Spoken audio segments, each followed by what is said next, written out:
get the feeling we are being watched. If I get the feeling we are being taught. Same old, same old, same old, same old that we've already known. You're right, the madness, bro. What?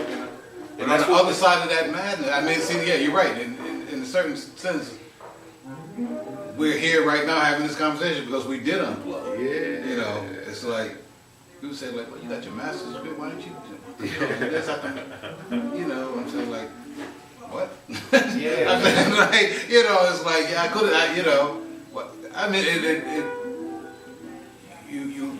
it's so deep, really, that there are no words. As much as we all love language, you know, it's really, there's a point in this shit that we're talking about right now that there are no words. But you know, if you've been there, like, let's flash back to, Yeah, man, backwards. you know what I'm saying? And I'm saying, like, I remember I was sitting on the highway and I'm sitting there praying and saying, like, God, if you don't give me an answer, I'm driving my car off this fucking road. So talk to me. And it's like, I tell people, I don't tell everybody that, but I'm saying, like, in that moment, like, there was nothing, man. There was like, I was serious. I'm saying, like, if I don't get an answer, I'm driving my car off the fucking road. Man. So it's like, tap, tap on the window, literally. Tap, tap on the window, state trooper. I didn't see any car pull up. All I felt was the lights. I had my bag of herb on the seat next to me. He shined the flashlight on the herb. Back then I had hair like down on my shoulder. I just got off the service. Shine the light. He said, you gonna be all right? I said, oh. He said, you gonna make it? I said, yeah, I think I'm gonna make it. He turns his flashlight off, walks back to his car. Nobody out there but me. Thank you. I'm straight. Let me go back and face the madness. Because it's like, I mean, it's like, and so once you see from that day until, it's like, everything. That's what I told Qualo the other day, man. All this other stuff is bullshit. That's what I told Qualo about the stab being stabbed. And like, yeah, brothers, to unplug is dangerous, you know what I'm saying? You got this, I mean, it's just the bronzing method, you know, that you gotta get the shield. You gotta be ready. Because what do you open yourself up to? Your ass. If you are, yeah, so you gotta get that. You're gonna have to get the thing. Whatever get you know. polished. Yeah, you need Get that. polished, yeah. I'm like, you gotta get that, man. Especially when you call down the universe. The universe listens, man. you think it ain't? You think it To ain't? plug out is to plug in, you know what I'm saying? Exactly. Yeah. Exactly. When you plug into that right there, you don't even get to sit near the joystick. You know what I'm saying? You don't have. Come on, man. That's that's the shit that dreams are made of. I mean, in comic books, good comic books, with universes and galacticus. You know what I'm saying? That's the shit that all them things right there are made of, bro. Come on, man. It's. I mean, I met that cat, and Elvis Cleveland to me was one of the most brilliant brains that the creator ever put here. He was one of them cats that you sit there and you wonder what he could have been, like Malcolm.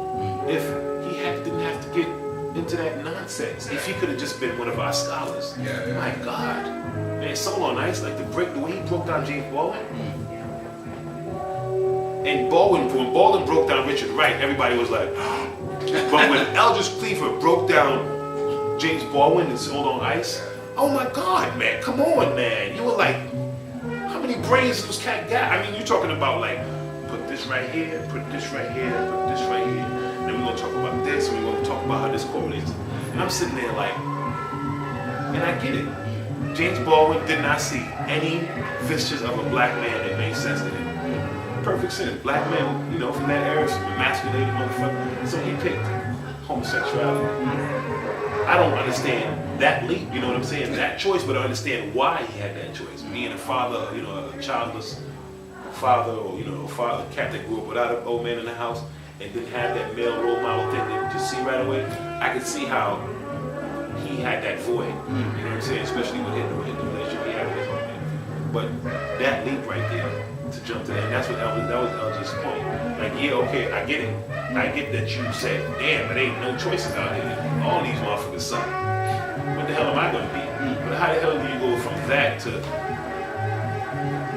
And I was like, wow. And he talked about how that shit just like covered all of his writing, and I was like, wow. And you think about these cats, if they had just been like allowed to be scholars. I met him at Southern after all the running away and after all the, I mean, you can see like the fright on them. Not like scared, you understand what I'm saying? But like the years of, you can see it, you know what I'm saying? Like you're not, it's not like a gentle grand, you know, like you wave January, I'm getting like a couple little sprinkles. It's like a, you know what I'm saying? Shit, hell, man. You know, like when the cartoon type, and he just, like the eyes and everything, and the handshake and everything was like, you didn't feel no spirit in it. And then you hear these cats romanticizing that shit. I'm like, dude, these cats were like broken, you know, like their brothers were murdered. You know what I'm saying? Like, don't try to romanticize that shit and make it like, ooh, you should have did this. Man, I took like 3 giant steps back from poetry, man. I was like, man. What do you think of Saul Williams? What's your take on Saul? See, for me, it's crazy because I saw Saul Williams at the Brooklyn Moon. I started. He was like class of 95. I was class of 98. I made one of my poems. I made fun of Saul Williams. On the CD. Now is the time. It's now is the time for all you deep intellectual, all you intellectual poets, masters of your master's language. Deep. You know, he used to say, oh. Yeah. That's the signature. See, to me, I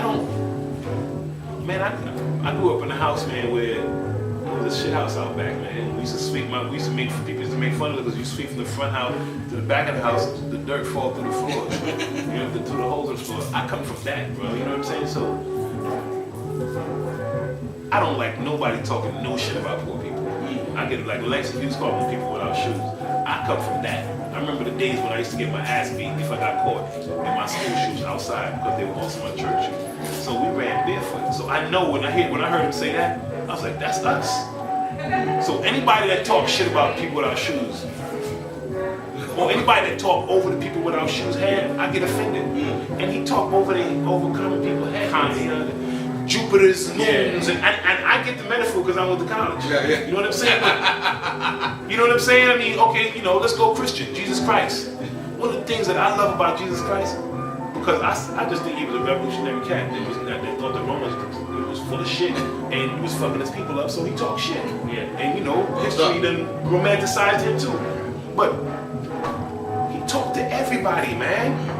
And nothing wasn't better than when he was chastised, when he was throwing shit at the Pharisees, the beggars used to laugh. Everybody got it, man. That's the point. If you got something to say, man, everybody's supposed to, and if you know what I mean? If the people without shoes, if the proletariat, if the common, if they can't hear it, what are you talking about, man? What are you talking about? Why? Everybody don't got a thesaurus. Everybody don't got a dictionary. You know what I'm saying? Tell them. What if it's fire? What if it's they're coming to get us? And you want some run, brothers, because life is chasing you farther than you. No, nigga, say run, man. They coming to get us.